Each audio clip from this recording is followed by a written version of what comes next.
There's a particular kind of question that doesn't aim to uncover the truth. It aims to gain control. And if you've ever felt that chill run down your spine or that uneasy twist settle in your gut when someone asked you something that sounded innocent but just felt wrong, then this video is made for you. Because liars don't only lie with words. They lie through their questions. Twisted questions. Loaded ones. Questions not crafted for understanding, but for manipulation. And once you learn how to spot them, you won't be able to see the world the same way again. So let's dive deep, raw, unfiltered, and honest. Because we're about to rip apart the psychological warfare manipulators use, employing the very same mental tools the Stoics used to pierce through deception and remain unshaken in a world made of shadows. Number 1. Why are you being so sensitive? This one's a classic, a gaslight grenade. It pretends to be a question, but underneath, it's just an accusation dressed up to look innocent. What the liar is really saying is, I want to step over your boundaries, and I need you to feel guilty for noticing. Remember what Seneca taught us: we suffer more often in imagination than we do in reality. That's exactly what this question preys upon, your imagination. They want to get inside your head to make you doubt your own perception, to convince you that you're overreacting, too emotional, or simply weak. But here's the real truth. Sensitivity isn't a flaw. Sensitivity is a form of heightened awareness, and that awareness is the worst enemy a liar can have. Because the person who feels deeply is often the first to spot the cracks, long before they break wide open. Marcus Aurelius once wrote in his journal, "If someone can prove me wrong and show me my mistake, I will gladly change, for it is the truth I seek." Ask yourself, is this person helping me grow, or are they just trying to make me question my senses? Next time someone hits you with, "Why are you so sensitive?" stay calm and respond, "I'm not being sensitive, I'm being observant." Does that make you uncomfortable? Watch how quickly the mask slips. Number 2, you trust me, right? This one sounds harmless, but behind it is a trap. Anyone who demands trust instead of taking the time to earn it is already being dishonest with you. A person worthy of trust demonstrates it through their actions. A liar, on the other hand, wants blind faith. This question isn't just innocent, it's a subtle form of coercion. It's asking you to suppress your logic, silence your instincts, and hand over your emotional keys, just because they say so. Think about Epictetus. It is impossible for a man to learn what he thinks he already knows. When a liar asks, "You trust me, right?" they're not seeking reassurance. They're trying to shut down your questions, to make you feel bad for being careful. Because the more you dig, the faster their lies start to unravel. So instead of rushing to reassure, apply the Stoic principle of apatheia, calm, detached observation. Don't react. Observe. If someone drops this line on you, slow down, take a breath, and say, "Trust is earned through consistency. Are you asking me to ignore my own judgment?" They won't have a response. They'll either change the subject or get defensive, and that's your answer. Number 3, are you accusing me of something? This is the liar's favorite deflection. They reframe your curiosity as an attack. Suddenly, they're the victim, and you're the aggressor. In an instant, you're on the defensive, explaining yourself instead of continuing to investigate. This question is crafted to send your brain into panic mode. You find yourself backpedaling, apologizing for what? Or thinking? Wisdom starts with knowing when to speak and when to stay silent. But silence doesn't mean defeat. It means choosing your words and your timing with precision. This kind of question doesn't deserve a yes or no. It deserves stillness.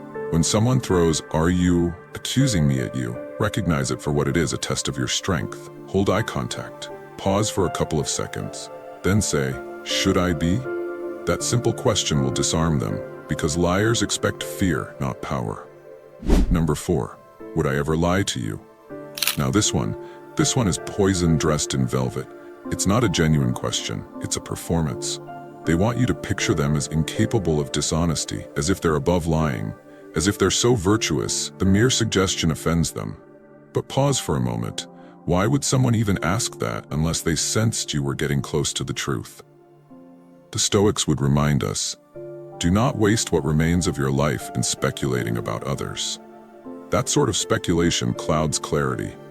This question is a magician's trick. It distracts so you don't look at what really matters. So don't take the bait. Don't answer the question. Instead, counter with one of your own. The next time someone looks at you and asks, "Would I ever lie to you?" Take a moment, then calmly respond, "That's not the real question. The real question is, would I know if you did?" That flips the entire power dynamic, because while liars operate in the fog, you've just turned on the spotlight. Number 5. Can't we just move on from this? Translation: I don't want to be held accountable. This is often the liar's final move, the exhaustion card, emotional fatigue. They want you to feel worn out, to let go, not because you found peace, but because they've worn you down. The Stoics understood this tactic too well. Marcus Aurelius wrote, "If it is not right, do not do it. If it is not true, do not say it." Liars want you to move on before you see the full picture, because if you stay even a moment longer, you'll begin to piece the puzzle together, and then the game is over. Don't let yourself be rushed. The truth doesn't expire. Respond with calm certainty. "I'll move on when I understand what happened, not before." That sentence will shake them, because it shows you're rooted in truth, and that's something they can't manipulate. Final warning: liars don't lie only through words. They lie through emotions. They twist your perception until you start to question your own sanity. They'll make you feel guilty for being intelligent, ashamed for asking honest questions, cold for thinking logically, unreasonable for maintaining standards. They'll rewrite the story until you're the villain, just for noticing the plot holes. But understand this: you are not broken because you have boundaries. You are not cruel for asking uncomfortable questions. You're not paranoid for seeking clarity. You are not too much for wanting peace that isn't built on lies. You are simply awake. And the truth is, most people resent the ones who are awake, because awake people can't be controlled. They can't be manipulated. They see through the illusions. The Stoics didn't chase comfort. They sought clarity. They sharpened their minds in a world designed to dull them, because they understood a harsh truth. A man who sees clearly is a threat. He doesn't seek validation. He doesn't beg for loyalty. He doesn't lower his standards, and he can't be swayed by hollow praise, fake humility, or sweet-sounding manipulation. So remember these 5 red flag questions. Each one is a strategic move designed to cloud your judgment. Each one is a trap, sugared on the outside. But now, you know the game. You recognize the tactics. You're no longer the pawn, you're the player. And pawns, they get sacrificed. But players, they win. The fire drill of truth. Every time someone makes you feel unsteady, run a mental check. Is this person searching for truth or seeking control? Am I being guilted into silence? Would Marcus or Seneca tolerate a question like this? What if I stayed silent? Who would get uncomfortable? Would I call this healthy if it were happening to someone I care about? If the answer stings, trust it. If your gut clenches, don't ignore it. Your instincts aren't broken, they're just under attack. Liars prey on those who doubt themselves. But Stoics, they train themselves not to flinch. And now so can you. Not by lashing out with anger, but by standing still with awareness. Not through aggression, but through grounded presence. And that makes you dangerous. Because when you can sit calmly across from a liar and see straight through them, you've already won. What are your views on this? Share your thoughts in the comments below. I will personally read all of your comments. And if you seriously want to level up in life, don't forget to show some love by hitting the like and subscribe button. Stay strong. Until next time.